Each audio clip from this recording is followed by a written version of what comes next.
Sarap ng pakbit ni Malili. Mapait lang. Mapait lang.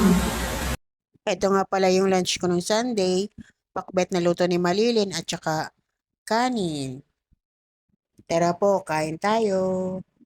Laging alalahanin na ang unang subo ay laging para kay Lord. May mga tao talagang pait magluto ng ampalaya. Number one dyan si Malilin. Kahit anong putahe na may ampalaya, ang pait. Pero kung kasabay mo siyang kumain at magrereklamo ka sa luto niya, huwag mo nang ituloy. Kasi sasabihin niya, sana kayo na lang nagluto.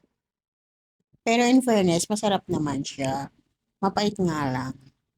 Sana ipagluto niya pa rin ako kahit makita niya ang video na to at huwag siyang madadala. At higit sa lahat, sana ate pa rin niya ako kahit pinangalandakan ko na mapait ang pakbit niya. Kaya kay Malilin, thank you very much at mahal kitang palagi.